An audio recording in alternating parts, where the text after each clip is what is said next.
Luisa Rebeca Garza es una mujer trans egresada de la carrera de Administración con acentuación en Mercadotecnia por parte de la Facultad de Contaduría Pública y Administración por la Universidad Autónoma de Nuevo León en diciembre de 1999.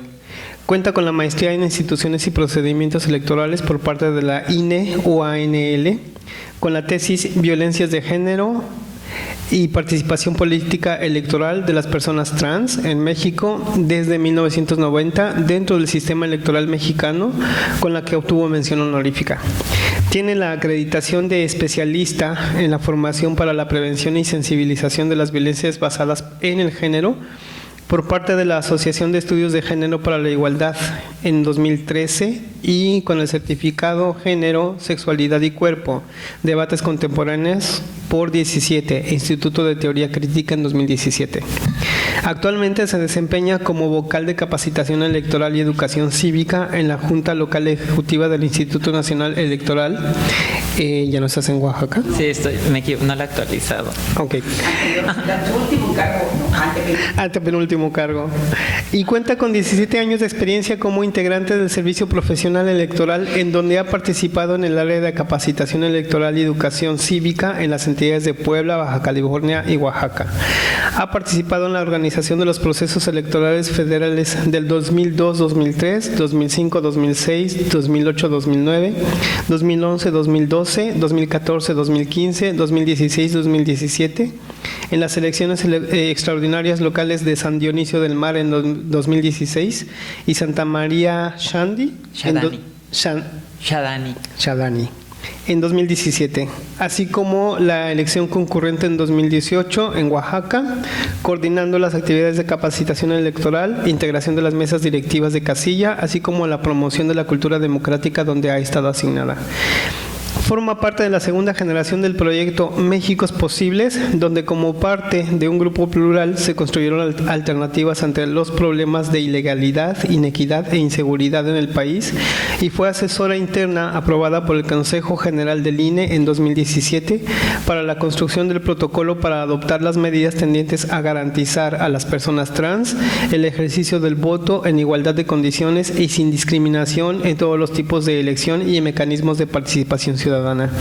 Aprobado en diciembre de 2017 e implementado por primera vez en las elecciones de 2018 en todo el país.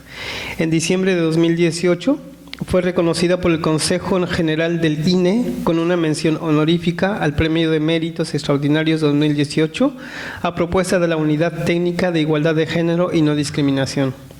Ha participado en diversos seminarios, diplomados y cursos en materia de prevención y atención de violencias de género, derechos humanos, participación política de las mujeres y derechos de la diversidad sexual, especialmente derechos políticos de las personas trans, así como en diversos encuentros para recuperar experiencias de intervención educativa en distritos con población indígena. Bueno, para nosotros, insisto, es un placer tenerte acá y te damos la más cordial bienvenida y te pedimos que inicies con tu participación. Muchas gracias. Gracias, Raúl.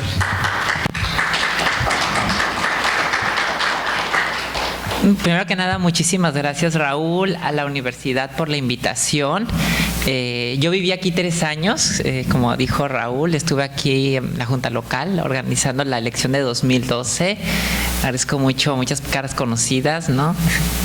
Rebeca Maltos, Mari Carmen, muchísimas gracias por acompañarnos, por aquí Ana Marisela. Y bueno, la verdad me siento en casa. Gracias por estar aquí. Lo que voy a platicar, voy a procurar dedicarme, la primera parte de la actividad es hablar sobre, primero, conceptos básicos sobre lo trans, después sobre cuál es el contexto de violencias que vivimos y de exclusiones, porque eso es muy importante tenerlo en cuenta cuando estamos implementando o queremos implementar medidas de nivelación, de inclusión o acciones afirmativas, tal y como lo mandata la Ley Federal para prevenir y erradicar la discriminación en el capítulo 5. Y posteriormente les voy a platicar pues qué es lo que se ha hecho en materia político-electoral para pues fortalecer, ampliar, reconocer los derechos de estos sectores poblacionales, ¿no? hay experiencias en México, en lo local y en lo federal, ha habido experiencias y cerraríamos con una especie de retos. Rápidamente, primero, yo lo que voy a hablar ahorita está retomado de este informe de la Comisión Interamericana de Derechos Humanos. Quien no la conozca, le invito mucho a que la recupere. Es un documento como de 300 hojas, imprescindible para abordar el tema desde mi punto de vista de lo LGBTI en Latinoamérica. La Comisión considera al sexo como una construcción social. Y esto es muy importante. ¿Por qué? Porque si bien se ha hecho ya la crítica al sexo, la categoría del sexo como una categoría ahistórica, es decir, hay quienes consideran que es ahistórica, monolítica, inmutable, ¿no? Y justamente la Comisión toma nota de que el sexo, como lo han identificado inclusive a diversos académicos, ¿no? Inclusive historiadores como Laqueur, pues que es una construcción social que está situada históricamente en contextos específicos y que va cambiando, ¿no? Por lo tanto, es una aportación académica, filosófica, política, queer, intersex y transfeminista. Y tiene mucho que ver con esta recuperación de que al asignar el sexo de los niños, de los bebés, siempre hay actos de autoridad. Y el primer acto de autoridad, pues, ver la entrepierna, y a partir de protocolos médicos que son pocos conocidos, dependiendo de la longitud del pene o del clítoris, ¿no? O si está cerrada o no la hendidura, lo que sería la vulva, pues se decide si es un hombre o mujer o una persona con un determinado síndrome intersex y por lo tanto candidato o candidata a una cirugía de reasignación desde bebés, que esa es la demanda política de las personas intersex, ¿no? La detención de cirugías a niñas y niños intersex que son mutilantes, que va contra su ejercicio de su autonomía, ¿no? Lo comento porque precisamente recupera, o sea, cuando hablamos de el sexo como una construcción social, no es meramente una aportación queer. No, o sea, lo queer recupera gran parte de las vivencias trans e intersex, que es donde a veces hay confusiones, pero realmente yo invitaría, por ejemplo, no es el tema, pero la banda intersex, académicas y académicos intersex, que ya los hay, que están haciendo epistemología, igual y en Latinoamérica, también les recomendaría mucho, por ejemplo, Mauro Cabral Greenspan, un hombre, le comentaba a Mauro, a Raúl, es un hombre trans intersex, marica, así se autonombra. En verdad, esas experiencias corporales, experiencias encarnadas, atravesadas con la academia, con la filosofía, son muy ricas. También recupera el concepto de identidad de género, que es la vivencia interna individual del género, sexo que la persona siente que pertenece individualmente, ¿no? Y esto puede o no coincidir con el sexo asignado al nacer. Van a ver que yo hablo mucho del sexo asignado al nacer, precisamente partiendo de que este punto de partida puede cambiar a lo largo de la vida de una persona o puede no cambiar, ¿sí? Y que esta identidad de género incluye esta vivencia personal, puede involucrar la modificación de nuestra expresión de género o de nuestro cuerpo, incluyendo o no cirugías, hormonas, entre otras, siempre y cuando, y esta es la clave, estas decisiones sean libremente escogidas. Y esta es la gran diferencia de por qué para las personas intersex las cirugías de reasignación de bebés son mutilaciones y para las personas trans, las mayores, o que deciden en el ejercicio de su autonomía acceder a una cirugía de reasignación, pues forma parte del acceso a una salud integral. No sé si me explico, ¿no? Esto es muy importante porque a veces un mismo acto es identificado de dos maneras, pero tiene que ver con el contexto, la vivencia que tiene cada cuerpo, ¿no? Por lo tanto, la identidad tiene dos componentes. El componente subjetivo, que es personal, que es biográfico, y el componente colectivo, que es relacional y que tiene que ver con el contexto en el que te ubicas. Por lo tanto, y en ese sentido, pues vamos a ver que hay una gran multiplicidad de categorías identitarias en la actualidad. Desde mi punto de vista, la carrera inicia a partir de la Ilustración, ¿no? Cuando precisamente el feminismo como movimiento ilustrado incorpora al sujeto político mujer. La mujer se vuelve un sujeto político a partir de el feminismo como hijo de la Ilustración, ¿no? Como heredero de la lógica cartesiana, ¿sí? Y de ahí pues ya viene N críticas a diferentes ejercicios de poder que mantienen a diferentes grupos poblacionales subordinados, y esto nos va aglutinando y generando fuerza, ¿no? En el caso de las personas trans es muy importante, van a ver que yo hablo de personas trans como un concepto paraguas que abarca todas las identidades no binarias o cualquier identidad que pasa de un proceso de un género sexo asignado hacia otro, ¿no? Puede pasar de un extremo a otro o transitar o permanecer en cualquier parte de este espectro. ¿Vamos? Es decir, lo trans no necesariamente refuerza el binario de género, pero si una persona trans desea hacerlo, pues desde mi punto de vista está en libertad de hacerlo como cualquier persona no trans, ¿no? Por lo tanto, vamos a hablar que una mujer trans, pues nos referimos a una persona que fue asignada con sexo masculino al nacer, pero su identidad de género es femenina. La clave para expresarnos hacia una persona trans es el género destino. Esto es algo muy importante porque generalmente los medios de comunicación, si nos nombran mal. A las mujeres trans nos llaman el transexual, ¿no? Y los hombres trans pues ni existen en la prensa, ¿no? Los hombres trans son personas que fueron asignadas con el sexo mujer, pero su sexo se identifica con el sexo género masculino. Y obviamente, bueno, también ya más recientemente empezamos en México a hablar de personas no binarias o no binarias, pues son personas que dicen yo no me identifico con ninguno de los dos, ¿no? Y están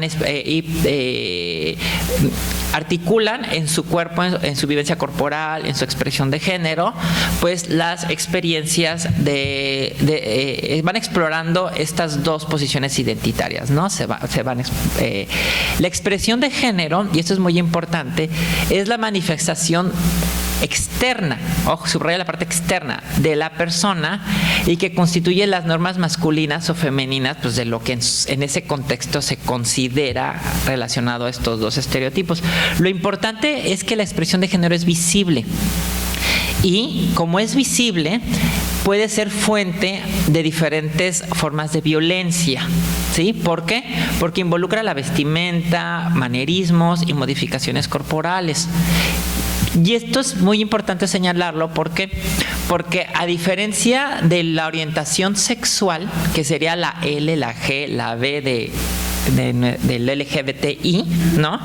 Las 3 T's, por ejemplo, yo prácticamente junto a las 3 en una como trans, abarca la identidad de género, pero también la expresión de género, en muchos casos. Entonces, en el caso de las personas trans, el hecho inclusive de decirla, de nombrarte, decir, mamá, no me digas fulano, dime sutano, soy tu hija. Eso ya inicia un proceso en donde te visibilizas y a partir de ahí inician diferentes procesos de exclusión y de violencia. Puede suceder lo mismo con la orientación sexual cuando el hijo o la hija le dice al papá o a la mamá, soy gay, pero a veces si el hijo o la hija no lo dice y digamos que no se le nota tanto, o sea, estamos hablando de gays no femeninos y mujeres lesbianas no masculinas, es decir, su expresión no atraviesa su expresión de género, las violencias que viven los gays y las lesbianas puede ser diferente. No quiero decir que una u otra es mejor o superior, lo que digo es que son diferentes y las complejidades son diferentes. En el caso de las personas trans, aunque no lo digas, ¿no? Empezamos a hacer cambios y esos cambios confrontan las normas de género, ¿no? O sea, ¿por qué te estás dejando el pelo largo? ¿No? O ¿por qué en el caso de las mujeres trans o los hombres trans siempre las confunden como mujeres butch o mujeres lesbianas, ¿no? Y cuando transicionan, a veces inclusive ciertas corrientes las consideran como traicioneras de lo femenino, ¿no? Entonces, la expresión de género es muy visible para las personas trans y es fuente, en muchos casos, de muchas formas de violencia, aunque no digamos que somos trans. Ahora, esto pasa también con personas que no son trans. Les pongo 2 ejemplos. Ana Gabriela Guevara y Casper Semenya una es una mujer intersex y la otra es una mujer que no es trans, pero su apariencia, su expresión de género es leída muy masculina. Y al ser leída muy masculina son desgenerizadas, es decir, les niegan que son mujeres, ¿no? No sé si han oído todo lo que se ha hablado de Ana Gabriela Guevara, todo lo que ha sucedido con el caso de Casper Semenya, ¿no? Es decir, hay procesos de control corporal de los cuerpos para que se ajusten a estos binarios, ¿no? Entonces, teniendo en cuenta estos conceptos, vemos, por ejemplo, el contexto sociocultural de las personas trans. Primero hay que hacer mención que desgraciadamente en México, ni en Latinoamérica, ni en el mundo existen censos ni estudios dirigidos a nivel nacional sobre poblaciones trans. El primero y el único que supe que lo iba a hacer era Pakistán en el año 2016, pero la verdad no he sabido si ya publicaron los resultados. Iban a hacer un censo, pero ni siquiera en Estados Unidos.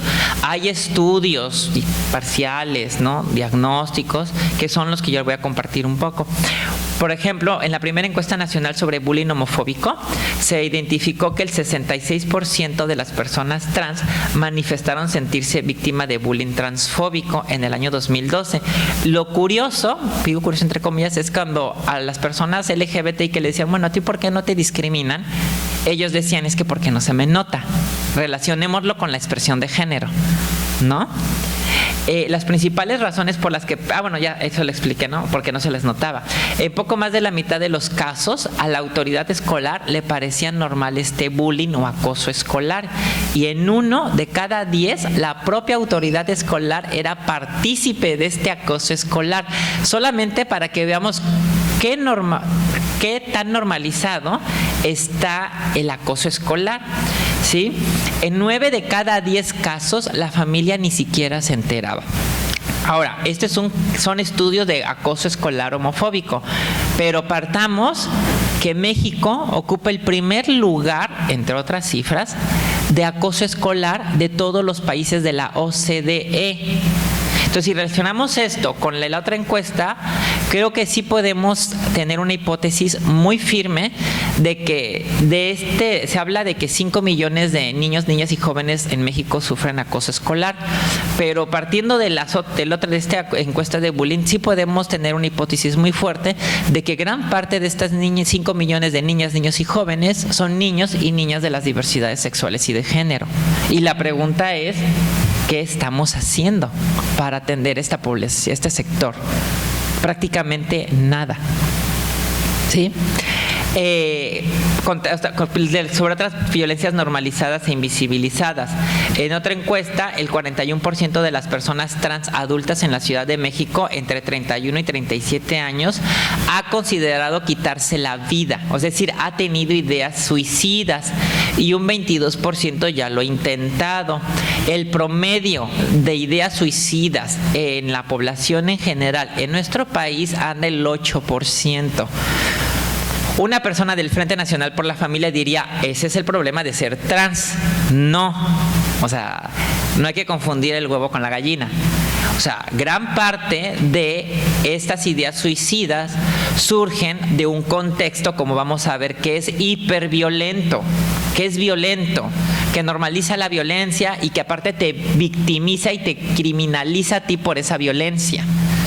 Entonces, ahorita más adelante les voy a compartir más datos. Las ideas suicidas no es extraño que estén a la orden del día de las poblaciones de las diversidades sexuales de género, pero inclusive comparadas con las lesbianas, gays y bisexuales, las ideas suicidas de las personas trans son las más altas. En México es considerado, aquí puse transfeminicida, pero realmente es el segundo país donde más personas trans se asesinan en el mundo. Ya no hablemos que aparte es el primer país del mundo donde más mujeres no trans se asesinan. Es el primer país más feminicida. O sea, veamos todos estos contextos. O sea, la violencia que vivimos las personas trans también son aisladas. Forman parte de todo un contexto de violencia que sufren el resto de las mujeres, las poblaciones originarias, las poblaciones racializadas, etcétera, ¿no? Pero bueno, ahorita estamos hablando, en mi caso voy a hablar sobre lo trans, que es el tema que he estudiado y que aparte tengo la experiencia encarnada. Este resultado surge de una encuesta que se llama, de un monitoreo que se llama Transgender Europe, que lo único que hace es, digo único, pero no es poca cosa, es rastrear por internet notas de asesinato. Por lo tanto, es importante entender sus limitaciones. Como es de Europa, pues ustedes verán, y los medios de comunicación tampoco ayudan, pues hay medios que, por ejemplo, lo trans no se nombra igual aquí, en Brasil, en Chile, en Paraguay, ¿no? En Perú. Por ejemplo, en Chile, travesti tiene otra connotación política. Pero, por ejemplo, en México, muchas personas trans son asesinadas y aparecen hombre vestido de mujer, aparece asesinado. Gay vestido de mujer, aparece asesinado en Barranca. No sé si me explico. Es decir, la propia prensa llama de muchas maneras a los asesinatos de las personas trans, pero no como debe de ser, como el asesinato de una persona trans. Entonces, se estima que estos datos realmente son una tercera parte de los asesinatos que realmente suceden, ¿no? Y aún así, México está en segundo lugar, en primer lugar está Brasil. Los asesinatos hacia las personas trans, desde mi punto de vista, implicaban 4 vulneraciones. Y desde mi punto de vista, y un poco retomando el informe de la Corte de la Comisión Interamericana. ¿Por qué? Primero, porque está el asesinato, ¿no? Después viene la malgenerización o desgenerización, tanto en la prensa como en el sistema de justicia. Es decir, aparece un hombre vestido de mujer fue asesinado, ¿no? En vez de una mujer trans. O bien se levanta el caso y la persona que toda su vida socialmente se movió como mujer u hombre trans, en el acto, ni siquiera en la muerte le respetan la identidad de género, ¿sí? Ni siquiera en la lápida. Después es criminalizada, ¿sí? Generalmente, porque en el caso de las mujeres trans que son trabajadoras sexuales, dicen, no, es que llegó el cliente y no sabía que era trans y pues se asustó y le disparó. Y entonces, y ha habido casos, tenemos muchos casos documentados que los dejan libres porque esta parte del pánico y de la usurpación, que es una mirada cisexista, y que es cisexista, cis significa de este lado, es lo contrario a trans, que es la idea de que la identidad trans es inferior a las identidades no trans. Es decir, levante la mano. ¿Cuántas personas trans sabemos en este auditorio? O sea, yo nada más. Entonces, yo soy trans. Ustedes serían personas cisgénero, lesbianas, hetero, bi, pero cisgénero. ¿Sale? Entonces, esta mirada cisexista pues surge del mirar desde este punto cisgénero, de una posición cisgénero. Y entonces, como consideramos las personas cisgénero que tenemos el derecho de nacer, a mí me pusieron, por ejemplo, Rebeca, te asignaron mujer desde niña. Entonces, sentirse que porque se te asignó mujer desde niña, tienes el privilegio y la autoridad de decir quién es hombre y quién es mujer, y decir que las vivencias y experiencias trans no existen, son falsas o artificiales, esa es una mirada cisexista, ¿no? Porque nos subordina, ¿no? Y tan nos subordina que existe la criminalización, ¿no? Como les decía. Y la cuarta es que, producto de las constantes exclusiones, muchas personas trans viven con algo que llamamos familia adoptada. Generalmente son otras personas trans con las que se acompañan, porque son expulsadas del entorno familiar, son expulsadas del entorno comunitario. Pero ¿qué pasa? Cuando una persona trans es asesinada y las personas con las que viven, que también son trans, exigen justicia, reclaman el cuerpo, la justicia se los niega porque dicen que no son familiares, pero la familia no las acepta y las rechaza. Entonces, todo esto dificulta mucho el acceso a la justicia en el caso de asesinatos. Acá les estoy poniendo, por ejemplo, una nota, más que nada para desmontar el mito de que el Istmo de Tehuantepec es el paraíso del tercer género. O sea, eso es una nota de todos los crímenes que yo les he platicado que también viven las personas mushe, ¿no? O sea, porque también ha habido una romantización de lo mushe como un paraíso del tercer género y es muy importante a veces escuchar las voces mushes que nos dicen que no es verdad, ¿no? Esta foto es de Agnes Torres, asesinada en el año 2012, activista muy importante de Puebla. Ella fue asesinada por 4 personas, 4 hombres, uno de ellos se ganó su confianza como su novio. La invitaron a una fiesta y la degollaron después de múltiples torturas. Su cuerpo apareció en un barranco y creo que el que le dieron más años no pasó ni 5 años en la cárcel. O sea, les platico un poco porque la vivencia de los asesinatos de las mujeres trans, en particular, no difieren nada de lo que el Código Civil considera como feminicidio. Sin embargo, en esta mirada así sexista de la justicia y de los observatorios, los transfeminicidios no son contados, no son sistematizados y mucho menos son atendidos como parte de una política pública para prevenir y sancionar este tipo de violencias a las mujeres trans. ¿Por qué? Porque para el Estado mexicano muchas mujeres trans no somos mujeres. Sí, esta es parte de lo que vivimos cotidianamente, ¿no? Aclaro, bueno, ahorita la Corte Interamericana destaca los altos niveles de crueldad y violencia que son cometidos hacia las poblaciones LGBTI. En ese informe aparecen muchos casos de diferentes partes de Latinoamérica de personas trans lapidadas, decapitadas, empaladas, quemadas, y que el mensaje es desgenerizar. Es decir, tú no eres la mujer que dices ser. En el caso de los hombres trans, algunos sufren lo que llaman violencias correctivas, que sufren también las mujeres lesbianas, que es la idea de que como no las han cogido bien, pues por eso son lesbianas. Que aparte habla mal de los hombres, ¿no? Ese argumento, pero bueno, que es muy violento, pero también lo sufren los hombres trans. Hace poco salió una noticia de un hombre trans, creo, de Sudamérica, creo, que fue violado justamente, y yo también conozco el caso de un hombre trans de Oaxaca, y aparte a veces son violencias multitudinarias, con esta idea de rectificar, ¿no? Que es terrible. Y la Corte Interamericana no solamente le llaman a crímenes de odio, sino también habla de que exploremos el llamarles crímenes por prejuicio. ¿Por qué? Porque son acciones que se derivan de un contexto estructural y sistemático de violencias de género, o sea, no es aislado. No es aislada o sea, no es porque la persona era estilista, porque era trans, porque le engañó. O sea, realmente es un ejercicio de violencia que es sistemático y estructural como lo viven otras poblaciones, ¿no? Ok, ahora, la Comisión Interamericana hace especial énfasis en que las personas trans y en particular las mujeres trans sufren estos ciclos de exclusión desde el entorno familiar, atraviesa lo comunitario. ¿Y quiénes integran las instituciones? Pues todas las personas que salen de estos espacios. Por lo tanto, la violencia institucional pues es una consecuencia lógica, en el sentido de que hay un ciclo de violencias que viene desde el entorno familiar, que están legitimadas socialmente, ¿sí? Que en la familia están normalizadas, en la comunidad están normalizadas y atraviesan lo institucional. Por lo tanto, también atraviesan y moldean nuestras políticas públicas o la ausencia de ellas, nuestras normas jurídicas, que por ejemplo allá en Coahuila el año pasado estaban deteniendo arbitrariamente a mujeres trans, no sé si se enteraron. O sea, ¿por qué? Porque creían que por una mujer trans, por su expresión de género, estaba ejerciendo la prostitución.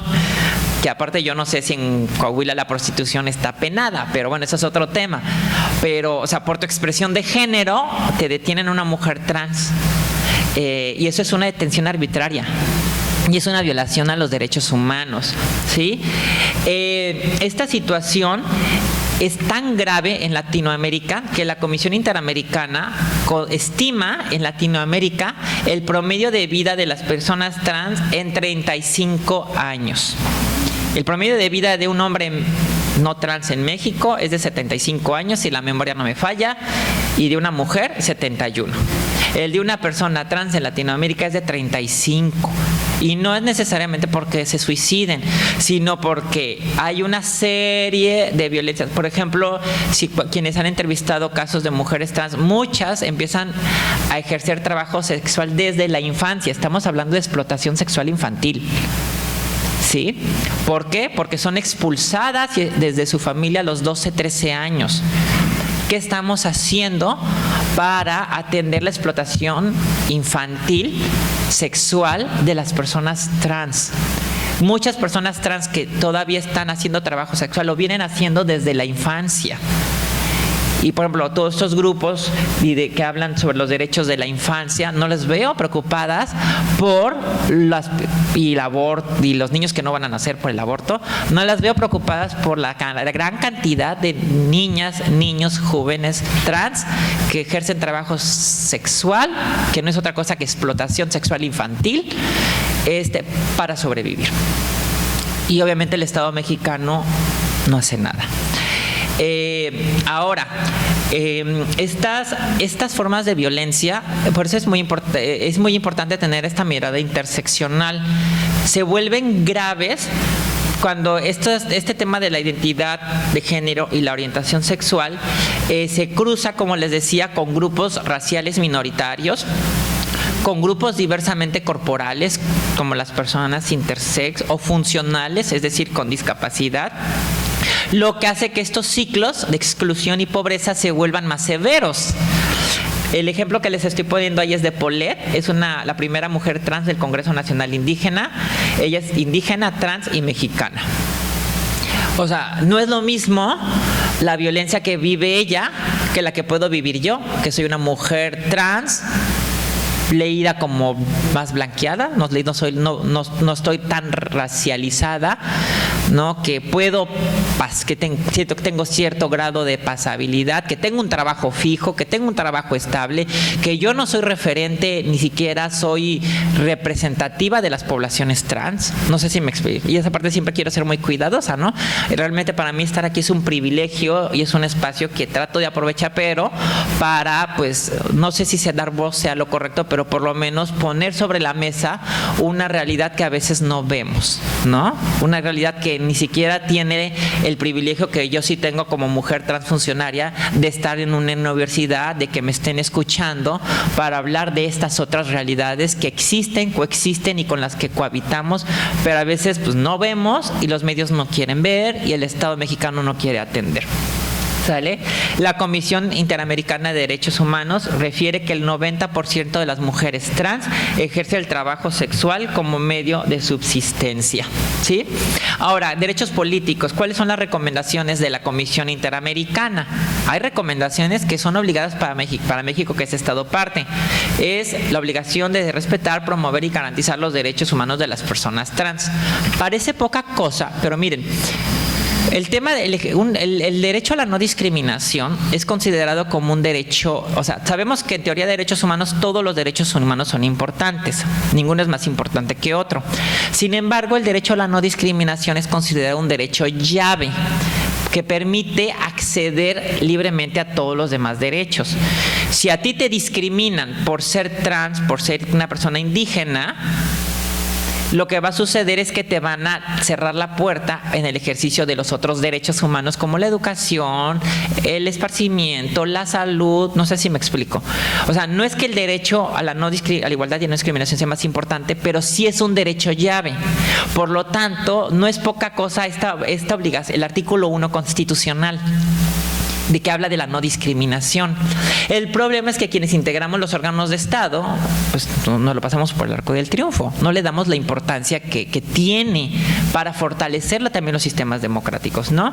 Por lo tanto, una de las recomendaciones es que el funcionariado ejerza su libertad de expresión sin ignorar derechos humanos ni propagar estereotipos negativos o discriminatorios. El problema es cuando personas del funcionariado público como diputados, diputadas, ¿no? Que hay muchas y muchos, empiezan a hablar con un discurso que propaga prejuicios, que fomenta violencias y que inclusive sin pelos en la lengua están hablando de restringirnos derechos.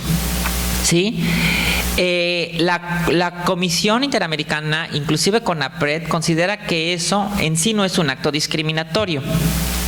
¿Por qué? Porque un acto discriminatorio, de acuerdo a su definición, es cuando se te niega un derecho por parte del Estado, ¿no? Pero sí es un discurso que fomenta el odio y el prejuicio y que a la postre puede generar actos de discriminación.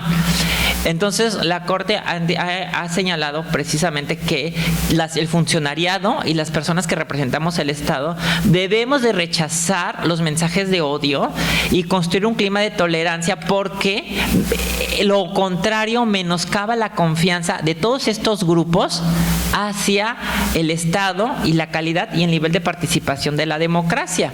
Y esto que dice la Comisión no está tan errado, porque si ustedes ven el Latinobarómetro o el estudio del INE que se llama Calidad de la Ciudadanía en México, que fue elaborado por CIDE, Colegio de México, vemos que México tiene un nivel de calidad de ciudadanía bajísimo. Y el Latinobarómetro que no confiamos en nuestras instituciones y que preferiríamos otro sistema de gobierno diferente al democrático si ese sistema me resuelve mis problemas sociales. Entonces, aquí hay un tema de omisiones del Estado por atender necesidades de todos los grupos, no nada más de ciertos grupos privilegiados, y yo creo que a esta lectura, lo platicaba ahorita con Rebeca, hay que tenerlo presente justamente en el momento político que estamos viviendo. A veces es muy fácil hacer una simplificación, pero yo me pregunto, bueno, ¿qué tanto tiene que ver que hemos llegado a unos niveles tan altos de violencia y de pobreza, ¿no? Para que hayamos tenido los resultados electorales que tuvimos el año pasado. O sea, son hipótesis que yo lanzo, ¿no? Es decir, quienes llegaron al poder, pues a una hipótesis sería, no es un cheque en blanco, es una exigencia, puede ser una exigencia ciudadana de resolver problemas irresueltos y que se han ido heredando sexenio tras sexenio de los grupos históricamente más oprimidos, entre ellos el 52% de la población, que son las mujeres, ¿no? Con toda su intersección. Otras recomendaciones es la capacitación a todas las personas que participan en el cumplimiento de la ley y la impartición de la justicia. Ojo, la urgencia de desagregar los datos relacionados en cualquier tipo de estudio de violencia, de diagnóstico, no solamente por género, sino también por identidad de género, orientación sexual y diversidad corporal. Es decir, entre mayor interseccionalidad tengamos en nuestros estudios y diagnósticos, podremos tener mejores elementos, porque el tema de género o las violencias de género no solamente se leen en términos de masculino y femenino. Se vuelve más complejo y más completo cuando involucramos otras variantes como identidad de género, expresión de género, orientación sexual. Mucho más completo cuando le incorporamos otras categorías como grupos etarios, poblaciones originarias, diversidad funcional y corporal. Esto nos permite tener análisis más complejos, pero insisto, más cercanos a la realidad. Y la otra es promoción de políticas públicas que permitan incorporar a las personas LGBTI a los medios de comunicación para corregir la censura indirecta, la indefensión y la alienación. Es decir, la Comisión recomienda a los estados dar parte de estas concesiones de espectros de medios masivos de comunicación a los grupos que históricamente tienen poca voz en esta gran polifonía de la opinión pública y del debate, precisamente para que pues el debate sea democrático. Caso contrario, que acabamos de ver hace poco, bueno, yo me espanté cuando vi esa noticia, de que a quien quieren darle espacios y concesiones son a grupos religiosos, que ya tienen espacios, inclusive tienen espacios hasta en las cámaras de representantes. No, entonces esa propuesta va contra las recomendaciones de la Comisión Interamericana de Derechos Humanos. Más lo dejo ahí. Otra, fortalecimiento de los medios masivos públicos para atender las necesidades de información y expresión de personas LGBTI con otros apoyos para generar igualdad de oportunidades en el ejercicio de la libertad de expresión. como les decía, que los estados partes atiendan las diversas necesidades de los grupos de mujeres. Aquí es muy importante, la Comisión Interamericana considera que la categoría mujer debe ser leída en toda su interseccionalidad, es decir, por ejemplo, la CEDAW, la Convención de Belén do Pará, en ningún momento habla que son convenios única y exclusivamente para mujeres cisgénero o mujeres asignadas mujeres desde el nacimiento. En ningún momento lo dice. Dice que es para todas las mujeres y asumimos que ahí están mujeres indígenas, mujeres con discapacidad, mujeres migrantes, ¿no? Pero cuando hablamos las mujeres trans decimos, oye, ¿y nosotras? No, ustedes no.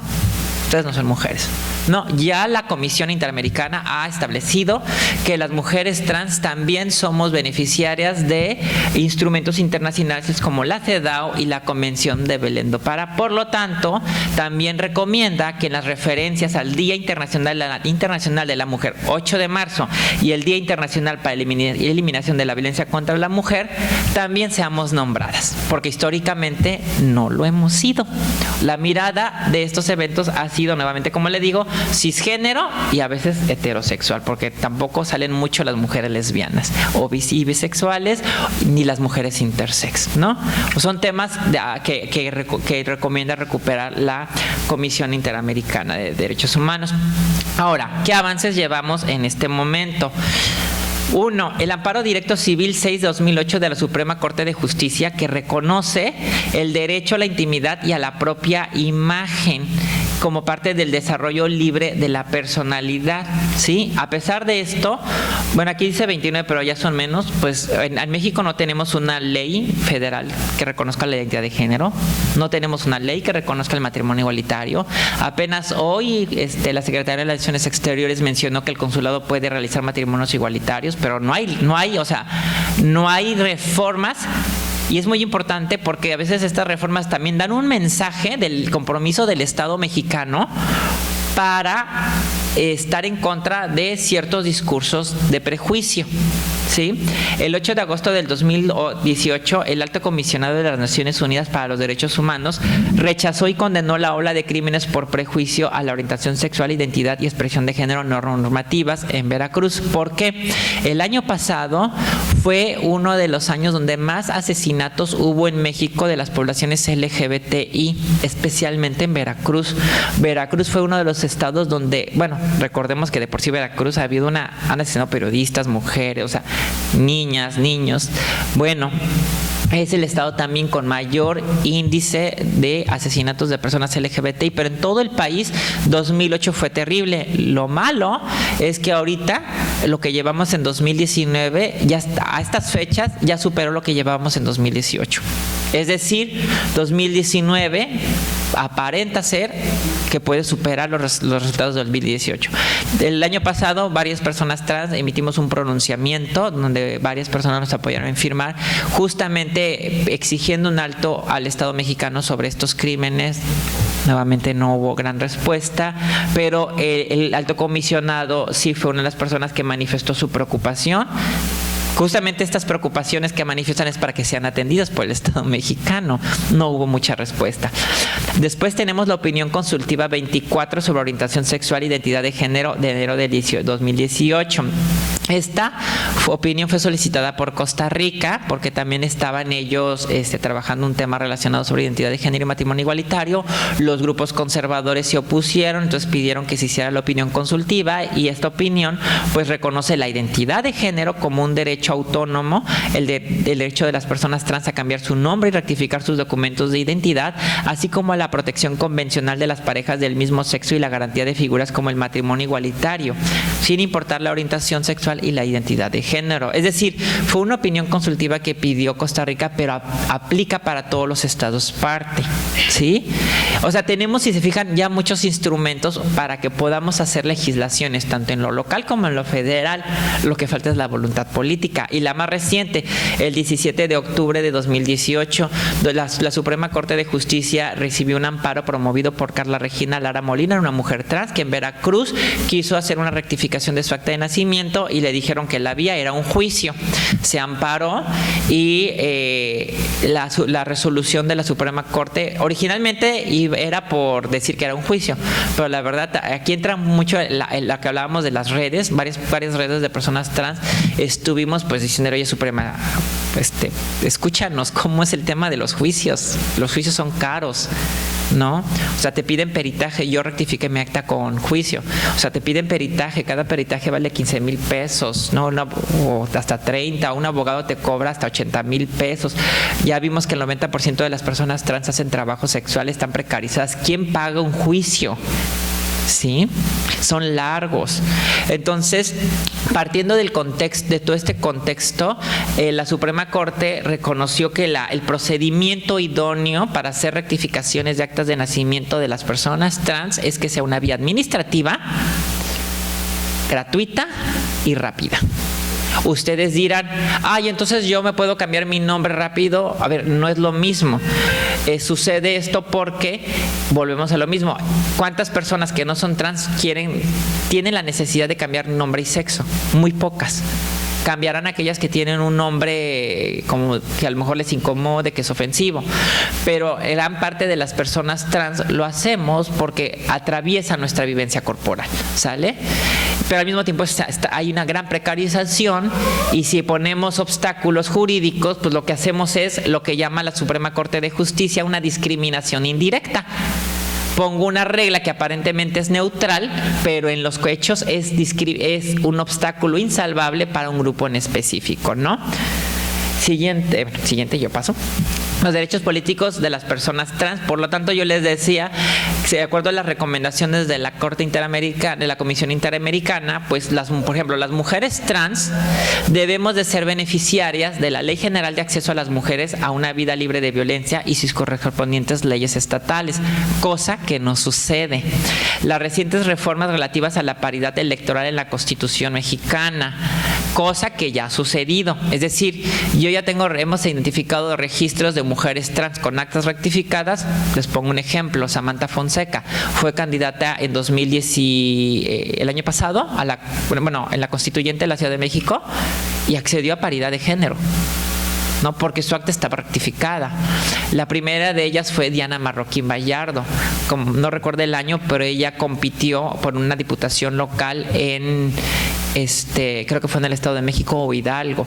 Pero ¿qué pasa cuando no hay acta de nacimiento rectificada? Aquí volvemos con la revictimización. Les pongo un ejemplo. Jacqueline Barrientos, 2016, en Chihuahua, fue candidata a una diputación local por el PRD en Ciudad Juárez. No tenía su acta rectificada y ella aparte tiene un programa local en Chihuahua, por lo tanto es pública y notoriamente conocida.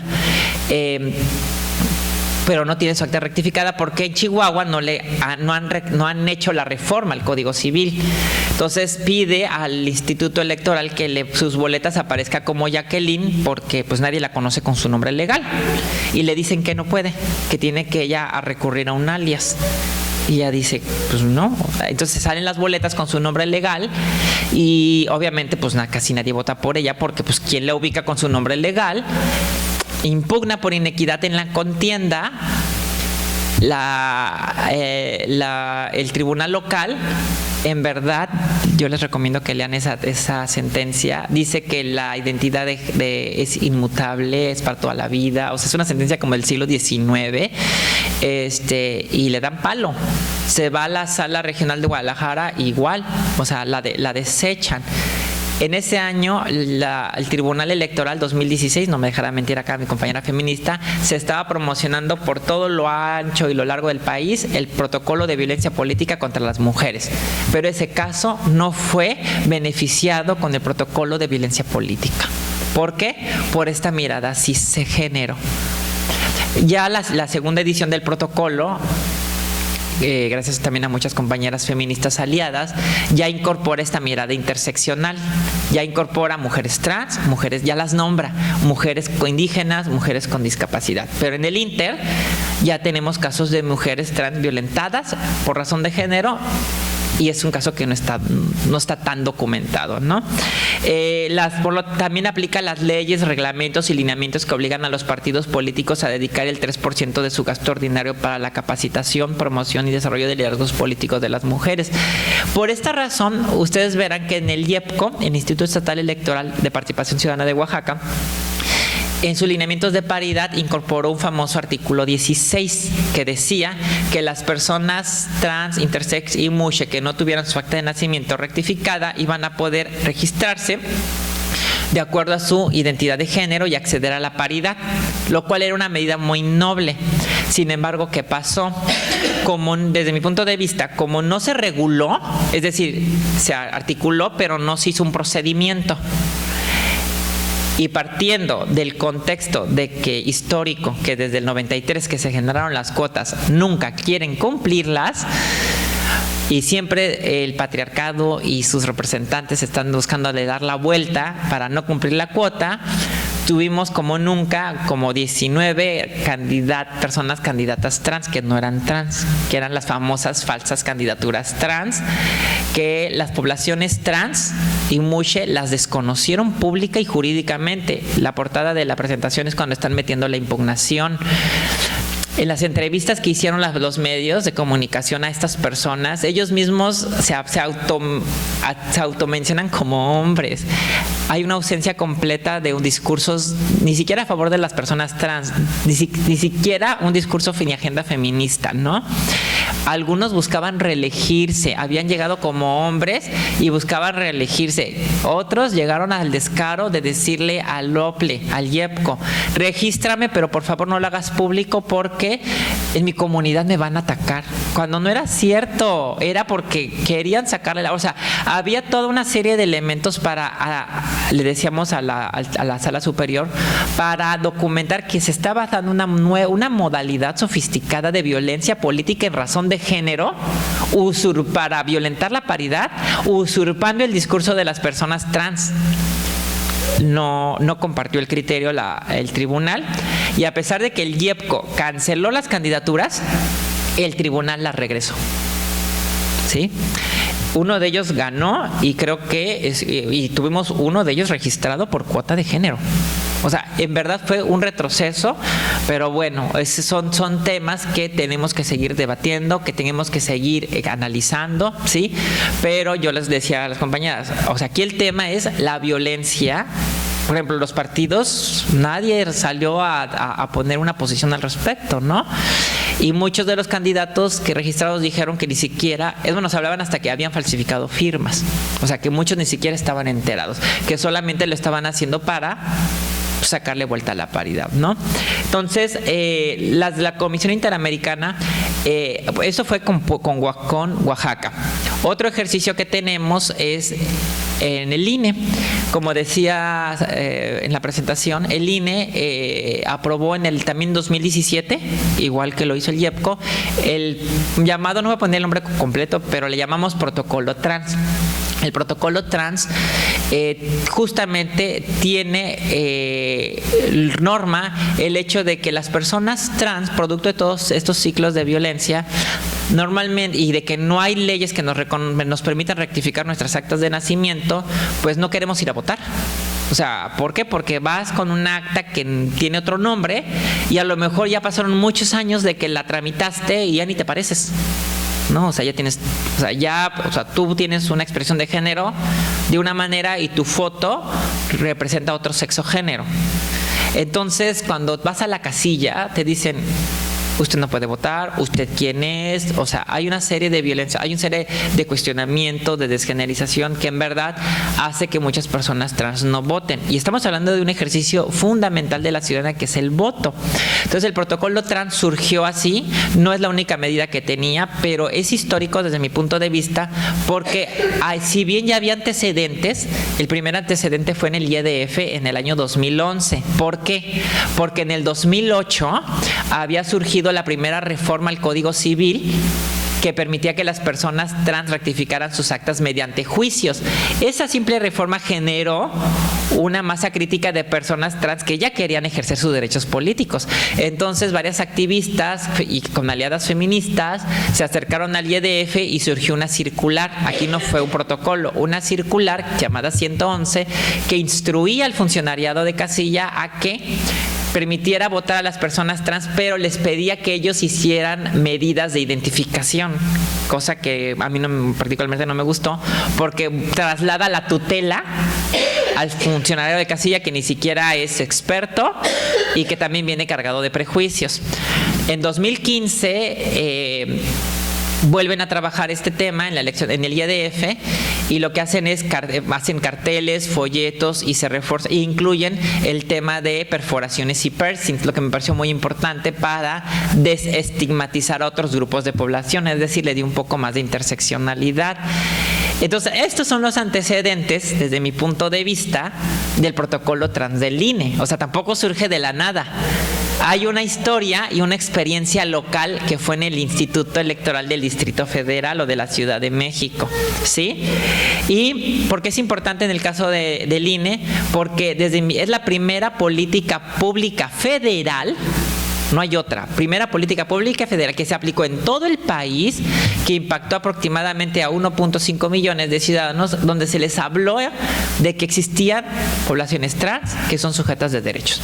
Si bien, como dice una académica que respeto mucho, Erika López, si bien al día siguiente de la jornada electoral todas las personas trans regresaron a su vida de pobreza, de precariedad y de violencias, porque no lo resolvió, ¿sí? O sea, también hay que reconocer los límites del protocolo. No resolvió los problemas de exclusión, pero al menos es un ejercicio donde el Estado ya nos nombra, donde ya a muchas personas se enteraron de que existimos y que sí tenemos derechos, que somos sujetas de derecho, ¿no? Aquí la clave es, como dice la Comisión Interamericana, el Estado tiene la obligación de asegurar los derechos de manera integral. Es decir, si bien, por ejemplo, es válido que haya una clínica Condesa como en la Ciudad de México para atender temas de salud, ¿no? Lo ideal sería que haya una visión integral en todas las instituciones de Estado. Es decir, IMSS esté preparado para atender las necesidades de las poblaciones trans, hombres trans que van a ir al IMSS a checar, por ejemplo, su ciclo menstrual. Hombres trans que desean embarazarse y tener hijos, cuidando su filiación paterna. Y obviamente esto pone en debate todo este tema de la maternidad. Mauro Cabral, un académico, filósofo trans, le llama patermaternidad, ¿no? Pero si se fijan, lo trans pone en juego a la diferencia sexual como categoría que da orden a la vida social, que trasciende lo institucional y que evidentemente problematiza lo jurídico, lo normativo y lo institucional. Entonces, ese es el gran reto, ¿sí? La educación, la SEP, pues no nada más, digo, en Chile se abrió una escuela para personas trans como medida afirmativa, como medida para resolver en corto plazo, ¿no? Los graves problemas de violencia. Yo no digo que no sea malo, pero como toda medida afirmativa debe ser temporal y partir de un diagnóstico. Lo ideal es que se incorpore de manera transversal en todas las políticas públicas e instituciones el reconocimiento de los derechos humanos de las personas trans. ¿Por qué? Porque el ejercicio del derecho político, si no va de la mano con otros derechos como la educación, la salud, la inclusión laboral, nos va a llevar a una democracia simulada. O sea, podemos tener muchos protocolos trans para votar, podemos tener muchos carteles, podemos hacer muchos foros, pero si en lo cotidiano se siguen negando y violentando el acceso a las personas trans, pues poco se va a hacer en lo político, ¿no? Y ya para terminar, producto de las falsas candidaturas trans, pues hubo un gran tema si las mujeres trans podíamos acceder a la paridad de género. Aquí, como yo les decía, el análisis hay que hacerlo, es muy interesante porque nos lleva a abordar la categoría mujer. Si vamos a entender la categoría mujer bajo significantes biológicos y o esencialistas, o vamos a partir de un contexto político donde los cuerpos son leídos socialmente en clave femenina y son subordinados y dominados por lógicas de jerarquía masculina. No es lo mismo. Desde mi punto de vista, las mujeres trans, así como las mujeres intersex, ¿no? Podemos y debemos, o sea, tenemos derecho a acceder a la paridad de género. ¿Por qué? Porque es una prerrogativa de todas las mujeres. Porque es un derecho fundamental de todas las mujeres. Y además está alineada con las recomendaciones de la Comisión Interamericana de Derechos Humanos que yo les acabo de compartir y cuya portada estaba al inicio de la presentación. Ha habido quienes hablan de que las personas trans debemos de tener nuestra propia medida política de representación. Dicen, no, es que las personas trans que busquen su cuota. Esa parte yo no la comparto porque para mí es el equivalente a las personas que dicen que los gays se casen pero que no se llame matrimonio, que se llame de otra manera pero no matrimonio. No sé si me explico. O sea, es como decir, sí somos iguales pero no lo somos. Por esa razón, desde mi punto de vista, la paridad de género debe ser una medida que justamente, si bien yo comparto que es la revolución silenciosa, que es la que está rompiendo estructuras, no en vano las violencias políticas en razón de género se han disparado. De nada va a servir, bueno, va a servir, sí va a servir, pero van a seguir llegando, o sea, ¿dónde van a estar las mujeres indígenas? ¿Dónde van a estar las mujeres con discapacidad? Es decir, la paridad de género puede ser la puerta para que a partir de ahí empiece a abrirse el abanico de pluralidad de México y a partir de ahí empezar a romper las estructuras de poblaciones sobrerepresentadas en nuestros órganos de decisión.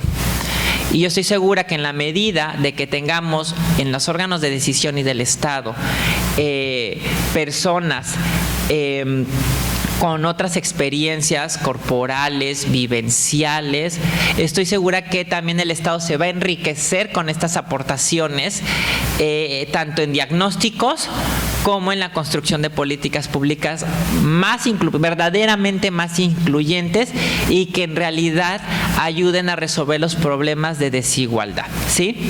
Y yo siempre trato de cerrar con esta frase que es: cada vez que nos preguntamos o debatimos si una persona trans puede acceder a cierto derecho o no, la pregunta es, ¿no estamos cuestionando su calidad como persona? ¿La dignidad que le es inherente como ser humano? Creo yo que ese es lo primero que tenemos que preguntarnos cuando nos decimos si una persona trans puede ingresar a ese baño, si puede acceder a la escuela, si puede estudiar con mis hijos, si puedo incorporarla a mi grupo feminista, etcétera, ¿no? Entonces, este sería lo que yo les quería compartir el día de hoy. Y pues si gustas, pues damos espacio a si hay dudas, preguntas, inquietudes. Yo les agradezco su tiempo y su escucha. Muchas gracias.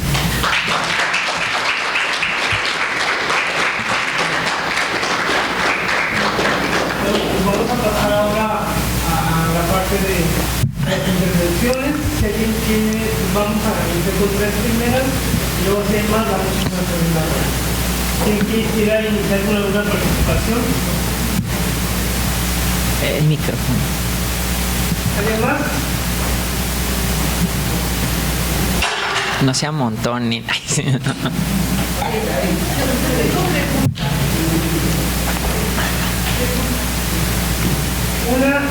dos, ¿adelante? ¿Usted quiere participar? Marica, ajá. ¿Esa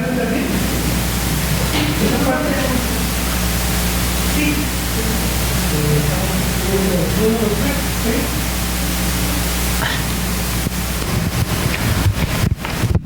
Bueno, buenas tardes.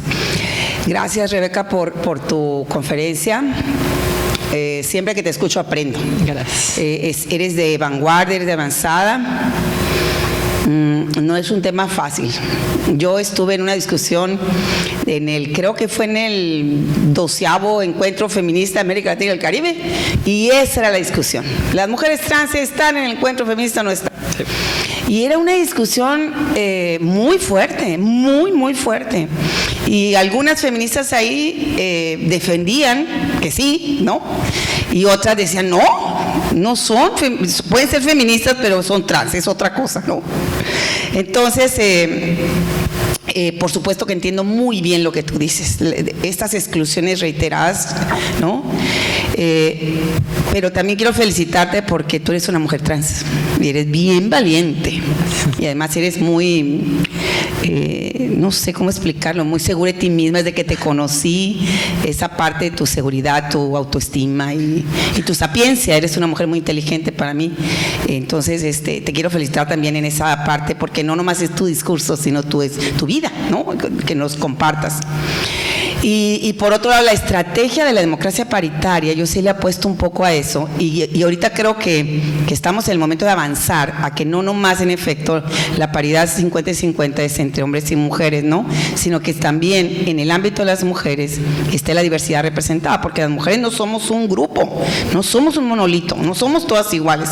Hay mujeres analfabetas, indígenas, lesbianas, pobres, ricas, trans, indígenas, campesinas, rurales, etario, el problema etario, jóvenes, sí, viejas, y ahora de la cuarta y de la quinta edad, etcétera, ¿no? Entonces sí, esa construcción con las mujeres también, y los hombres, claro, porque también los hombres que han accesado al poder, pues son estos hombres también, generalmente se piensa que son, ¿no?, heterosexuales, clase medieros o media alta, estudiados, etcétera, etcétera. Entonces también dentro de este sector para el 50-50, la paridad que la acabamos de ganar ya, también a nivel constitucional, eso fue ayer, Senado, creo. Ayer en el Senado que se aprobó 9 artículos, si no me equivoco, a nivel constitucional cambiaron para que en todos los niveles de gobierno y en todos los poderes exista el 50% y 50 de representación entre hombres y mujeres. Ahora lo que hay que cuidar es eso, ¿no? Que no sea nada más un tipo de hombres o un tipo de mujeres, sino que se vaya dando la representación de todas estas diversidades que son, pues, la humanidad. Me gustaría un poco nada más así, ya nomás para preguntarte algo sobre la experiencia esa que compartiste de los señores que aprovecharon esto de la democracia paritaria, porque también tú estás ahí en Oaxaca, ¿no? ¿Cuáles sean los criterios más claros, o si tienes alguna anécdota de lo que hayan comentado, de lo que hayan platicado, de cómo se les ocurrió hacer eso? Porque las simulaciones de los partidos políticos a veces hay que como que documentarlas, porque siempre hay que buscar cómo no permitirles que le saquen la vuelta a este tema, ¿no? Sí. A ver si nos puedes compartir. Sí, gracias. Gracias.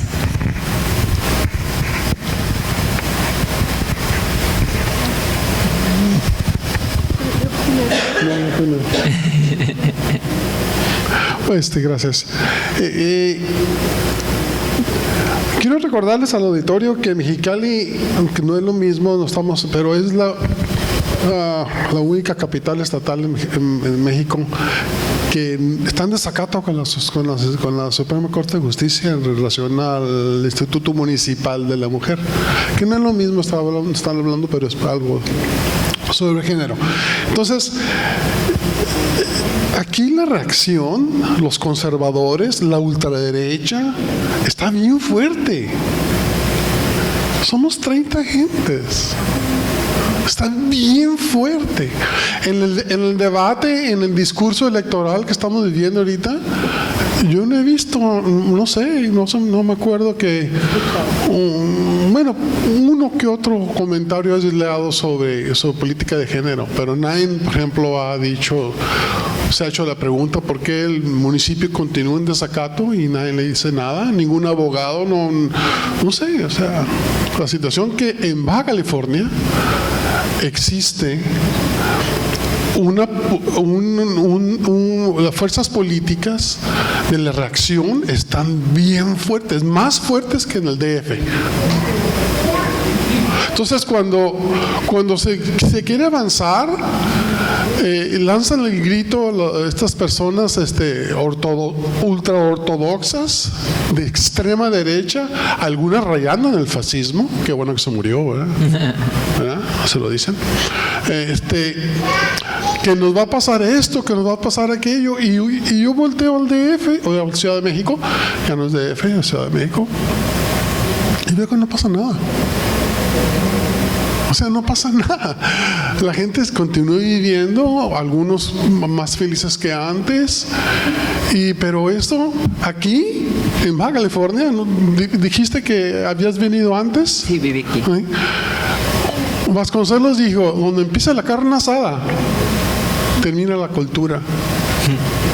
Eso dijo Vasconcelos. Yo no estoy de acuerdo con el fascista Vasconcelos, pero más o menos se la digo, ¿no? O sea, es el Far West, dice una compañera. Es el viejo oeste y estamos muy lejos del centro. Muy lejos del centro. Y los avances son, y los avances es en cuestión de género, en medio ambiente. Yo soy ecologista. En medio ambiente estamos horribles.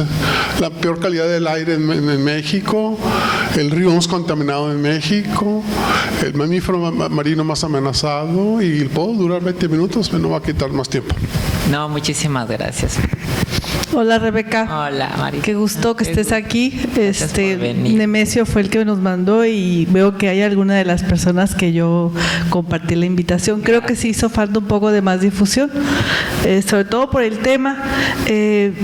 Yo nada más quiero hacer una pregunta, pero comentar que en estas elecciones, precisamente lo que tú hablabas en el contexto, hace una semana, o en esta semana, los candidatos del PAN firmaron en el exhorto el compromiso de no al matrimonio igualitario y no al derecho a decidir sobre el aborto, ¿no? Entonces sí tenemos ya un gobierno muy puritano y de doble moral, porque es lo que realmente es. Y pues aquí hemos sobrevivido al calor y al conservadurismo. Yo te quiero hacer una pregunta de un concepto que no entendí. Como dice Maltos, sí es importante escucharte porque sí eres para mí es un referente de este movimiento, y cuando hemos platicado por texto, pues estás en unas cosas que a veces sí me pones a pensar y por lo regular siempre he estado de acuerdo contigo. Pero cuando dices diversidad corporal y funcional, eso no lo desconozco. Si puedes ampliar. Claro, con gusto. Si ya contestó. Bueno, la primera parece que es más sencilla, que porque es conceptual, y lo tuyo era sobre la experiencia con las falsas candidaturas trans, ¿verdad? La diversidad corporal es como las personas intersex a veces como grupo buscan autodenominarse. ¿Por qué? Porque una de sus vindicaciones es que no les llamen hermafroditas, porque es completamente despectivo, ¿no? Y el tema intersex entra un poco con lo que decía Rebeca. Así como no hay un grupo hablar de mujeres, de hecho ya ves que hablamos del Día de las Mujeres, no más que de la mujer, porque son muchas formas de ser mujer. El tema intersex existe en el imaginario de que pues es una persona que coexiste con los dos genitales, y no, las modalidades intersex es todo un abanico, que abarca desde diversidades cromosómicas, hormonales, y que también pueden o no atravesar la morfología del cuerpo, pero por eso le llaman diversidad corporal, ¿no? Es decir, mi cuerpo, y es para también diferenciarlo un poco de lo trans, ¿sí? Porque lo trans, se fijan cuando recomendamos el tema de identidad de género, porque las personas intersex, con justa razón, nos han acusado a veces a las personas trans de usurpar su discurso para poner en el centro el tema de la identidad, y es cierto. Yo cuando lo leí también, así como dices tú que lees a otros, yo leo a unos compañeros que dices, tiene razón el compañero. Cuando decimos, no es que a veces citamos, por ejemplo, casos de intersex para justamente problematizar la categoría del sexo, ¿no? Pero lo que nos dicen ellos es, la violencia que viven las personas trans es por el tema de la identidad de género, ¿no? Que puede o no atravesar lo corporal. dependiendo de, generalmente sí, pero no va necesariamente de la mano. Pero en el caso de las personas intersex, es meramente corporal. ¿Por qué? Porque nace inclusive, como les decía, un bebé sin haber hablado, sin haber ni siquiera construido su subjetividad, su parte, ¿no? Es decir, todavía su proceso de socialización todavía ni siquiera es llevado a cabo, y hay bebés de días o semanas de nacido que le están haciendo cirugías porque tienen que dar un certificado de que ese bebé pertenece a un sexo. No sé si me explico. Por ello ellos dicen, mi vivencia o la violencia que yo vivo parte de lo corporal. Me quieren ajustar a un binario corporal. Hombres con cierto tipo de penes y genitales, y no hablemos todo el imaginario que hay con respecto a los hombres de que el pene debe de ser con cierta modalidad y superfuncional. No hablemos, bueno, los hombres saben todo el problema del mito del pene chico y el mito del pene grande, ¿no? Es decir, pero esto va de la mano con esta idea de genitales binarios, complementarios, opuestos, y que únicamente son concebidos para reproducción heterosexual y cuyo objetivo es parir, dar a la luz. O sea, y ese es el discurso de los grupos conservadores. Es el famoso discurso del orden natural. Decir, es que me estás moviendo el orden natural de las cosas. No, pues es que no existe un orden natural, ¿no? Eso es lo que no quieren entender. Y la diversidad funcional es retomada por los grupos de discapacidad, que aquí llamamos de discapacidad. En España, por ejemplo, pues justamente en este ejercicio de vindicar derechos, las personas con discapacidad dicen, hacen muy interesante la crítica, dicen, a ver, es que yo no soy una persona con discapacidad, el que yo no tenga un brazo, el que yo no tenga las dos piernas, o sea, no me vuelve discapaz o incapaz. Y lo problematizan en este entorno capitalista de que ese cuerpo no va a producir al capital en la misma medida que produce un cuerpo con dos manos, dos piernas, y con un cierto nivel mínimo de funcionamiento mental, ¿no?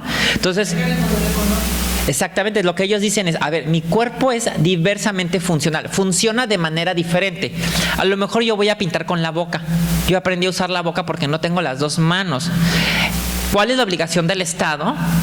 Y de ahí, de hecho, las medidas de nivelación surgen de los movimientos de discapacidad, que es decir, el Estado tiene la obligación de adaptar toda la infraestructura pública y establecer reglas para que en los espacios privados se adapten las estructuras para que sea las cosas, el mobiliario, el inmobiliario, que se adapte a las personas y no las personas que se adapten al sistema, ¿no? Por eso ellos hablan de diversidad funcional. Inclusive Lucas Platero, creo que es uno de ellos, habla de teoría, no recuerdo cómo le puse en inglés, pero sería como teoría tullida, que es un poco de la teoría queer, pero es donde reivindican esta frase tullido como despectivo, justamente para resignificarla y redignificarla y decir, a ver, o sea, yo no estoy tullido, yo no soy incapaz, ¿no? O sea, y atraviesa el cuerpo, el género y la sexualidad, porque también a veces pensamos que no tienen, por ejemplo, poco hablamos de las personas trans con discapacidad. Por ejemplo, CONAPRED tiene un libro maravilloso de Irina Laviesca, no sé si la conocen, que se lo recomiendo, está gratuito en CONAPRED, lo encuentran. Es una mujer trans con discapacidad, pobre, lesbiana y además comunista. O sea, entonces, es discriminada por su ideología política, por su orientación sexual, sí, y en la Ciudad de México, sí, entonces es donde ese libro con una mirada interseccional nos permite ver precisamente lo que yo les platico, ¿no? Cómo un mismo cuerpo puede, o sea, cómo esas violencias se vuelven más complejas cuando son atravesadas por diferentes intersecciones. Y es donde entraba esta Rebeca con el tema de, pues sí, el tema de la paridad debe ser la apertura para romper estas estructuras, pero pues lo ideal sería que pues lleguen todas las muchas formas de ser mujer, justamente para que la representación no solamente cumpla con lo que ha cumplido siempre, que es de que lleguen representantes, sino que esos representantes sean representativos de la población, cosa que no ha sucedido, y de ahí la lucha de las mujeres por la paridad, ¿no? Ahora, el tema de los falsos candidatos trans, les platico. Originalmente surgió como una medida de nivelación porque como en Oaxaca tiene una particularidad. La Constitución local reconoce que Oaxaca es un estado pluricultural como la Constitución, pero establece las obligaciones de las instituciones estatales por trabajar ese tema. O sea, es una parte de las políticas de Estado que debe de contemplar. Entonces, consideremos que en Oaxaca, en el istmo de Tehuantepec, existen las poblaciones Muxe, que no son pequeñas, son muy importantes. Y no solo, y cuando hablo del istmo es que no es en un municipio, o sea, es todo el istmo, ¿no? Es Juchitán, es Tehuantepec, San Dionisio del Mar, San Mateo del Mar, es decir, son muchos municipios del istmo que es un género que está intersectado con la identidad zapoteca.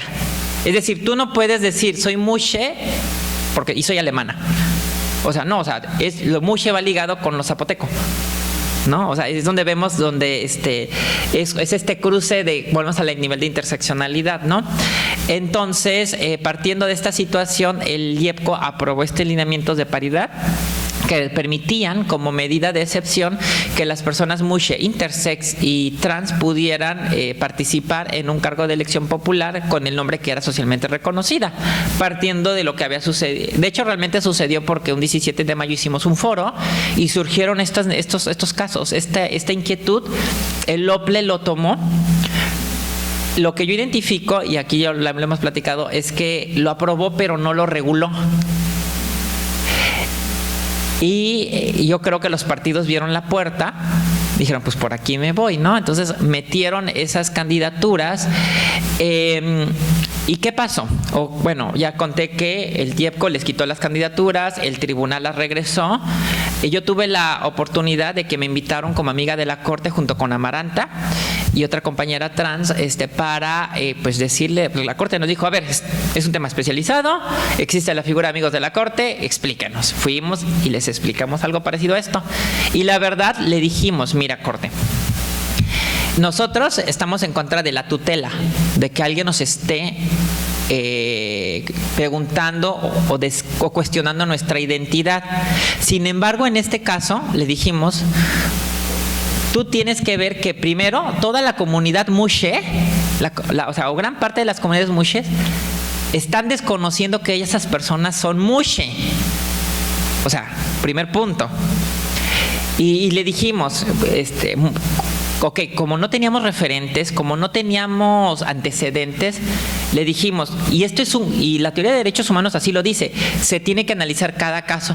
Le dijimos, este caso le sugerimos que aplicara el criterio que aplicó para las candidaturas indígenas, que era la calificación, se llamaba representación calificada. Es decir, que por ejemplo, un candidato indígena no solamente se puede registrar, recordemos que tuvimos como 24 distritos indígenas, que es la mayor cantidad de distritos indígenas que tuvimos, y también por primera vez el INE definió que por lo menos el 40% fuera para mujeres, cosa que yo decía, ¿por qué 40? Deben ser 50.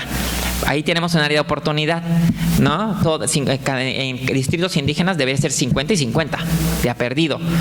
Aquí algo pasó y fue creo que 40 o 30.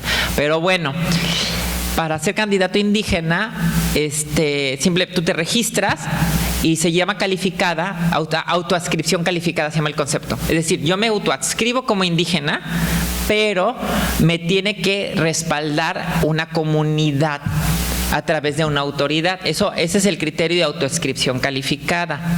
Nosotros para las poblaciones trans no estamos de acuerdo, pero para este caso les decíamos a la Corte, te sugerimos, como no hay antecedentes y te estamos diciendo que se está violentando la paridad de género y se está usurpando el discurso de las personas, o sea, había dos vulneraciones que veíamos tajantemente, le dijimos, te solicitamos que apliques los criterios de autoadscripción calificada que ya estás usando para las candidaturas indígenas, es decir, pregúntale a los pueblos y comunidades de Muxe, que de por sí ya son los que impugnaron, ¿sí? pero la Corte, bueno, en este caso la Sala Regional, se fue con estos criterios que yo les comenté, pero desde mi punto de vista hizo un análisis aislado. Es decir, sí dijo, así inclusive nos lo volvió a decir una vez que nos explicó el magistrado, dijo, es que nosotros lo que quisimos fue aplicar los más altos estándares en materia de derechos humanos, y hacer lo contrario hubiera sentado un mal precedente para las poblaciones trans.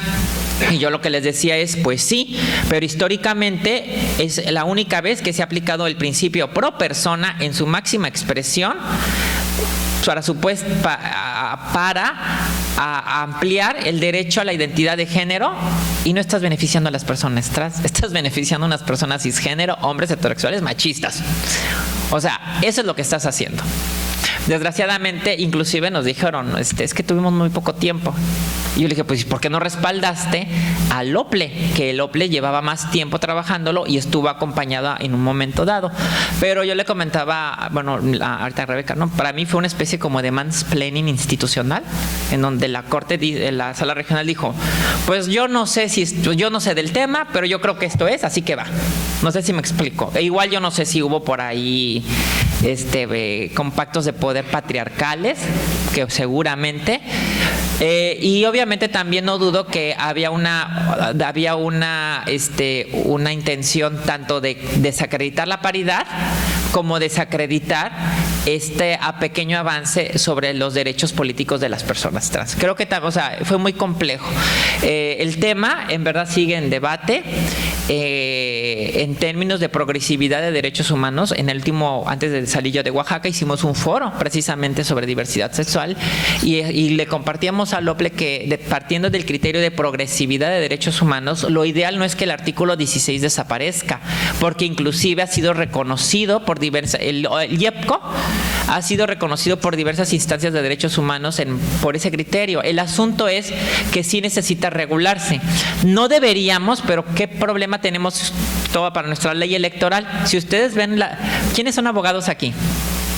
Bueno, para los que son abogados nos dicen que las leyes deben de ser generales y abstractas. Pero si ustedes leen la LEGIPE, que es la Ley General de Procedimientos e Instituciones Electorales, es todo menos general y abstracta. Es específica y es particular. Te establece plazos, es una receta, es un recetario para hacer elecciones y evitar supuestamente las trampas y generar una contienda equitativa, pero desgraciadamente por aquí se hace la ley y por aquí se hace la trampa. Entonces, lo que a partir de 1970, que es cuando se empieza ya con reformas electorales, y a partir de 1990, que se hacen cada 3 años, lo que tenemos es unas leyes electorales secundarias barroquísimas y que se han vuelto inaccesibles para el pueblo.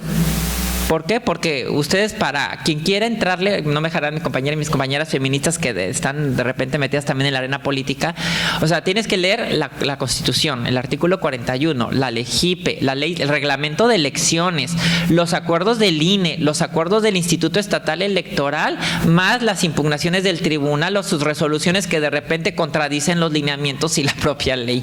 Entonces, exactamente. Entonces, se sofistica tanto que aleja este ejercicio político, lo aleja de la ciudadanía. O sea, y ese es un tema que también se tiene que hablar, ¿no? O sea, cualquier persona, la ley dice que todos tenemos el derecho a votar y ser votados, pero para ser votados tienes que pasar primero por un partido político o una candidatura independiente, que ya no, y que es un temazo. Eso es otro tema, pero es un temazo. Y aparte, conocer toda la regulación, la ley electoral. En verdad, muy pocas personas tienen la sofisticación política y el recurso económico, lo que te lleva a que solamente personas con ciertos privilegios son las que pueden acceder a estas prerrogativas que en teoría son para todas y para todos, pero pues realmente no lo son en la práctica. Pero bueno, esa era, no sé si hay alguna otra duda o pregunta. Adelante, con confianza. O ponemos el aire acondicionado para que despierte.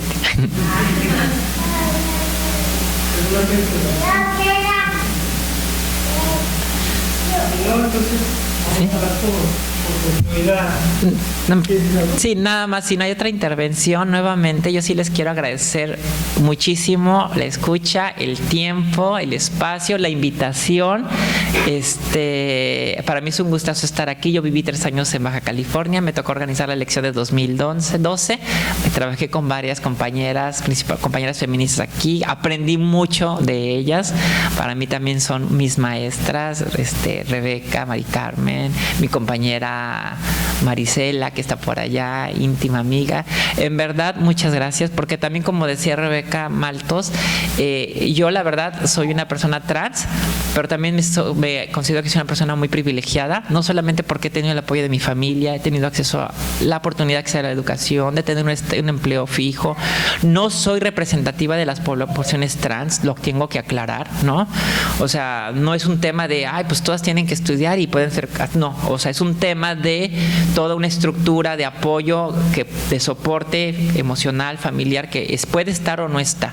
En mi caso he estado y he tenido la fortuna que en mi transitar, en mi caminar, he encontrado siempre aliadas, brazos, amigas, amistades, acompañamiento, que no me han dejado sentir sola, a pesar de que de repente los contextos son muy violentos. Y en verdad, para personas como yo, que de repente la violencia pueden ser cotidianas, siempre se agradece. Pero insisto, en verdad, yo siempre invito que volteen a las poblaciones trans de sus comunidades, de sus colonias, porque las hay, solo que a veces no las queremos ver, ¿no? O las tenemos estigmatizadas, ¿sí? Esas son las que más requieren del apoyo y de la visibilidad. Muchísimas gracias.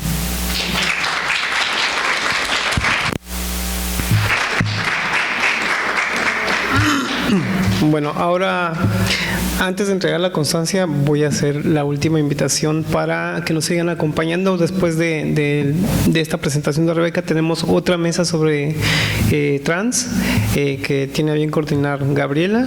Y el día de mañana finalizamos nuestras jornadas con un bazar, con un festival. Va a haber música, va a haber vendimia, comida, etcétera. Y les invitamos cordialmente a que nos acompañen. Vamos a hacer entrega de la constancia a Rebeca. Voy a permitirme leerla. La Universidad Autónoma de Baja California, a través del Instituto de Investigaciones Culturales Museo, entrega la presente constancia a la maestra Luisa Rebeca Garza López por su valiosa participación impartiendo la conferencia Derechos LGBT, terrenos por conquistar, identidad y ciudadanía, en el marco de la 8ª Jornada Cultural de Lucha contra la Homofobia, Lesbofobia, Transfobia y cualquier forma de violencia contra los géneros no binarios y las sexualidades no heterosexuales, realizada por el Laboratorio de Géneros del 13 al 17 de mayo en las instalaciones del LIC Museo. Muchas gracias.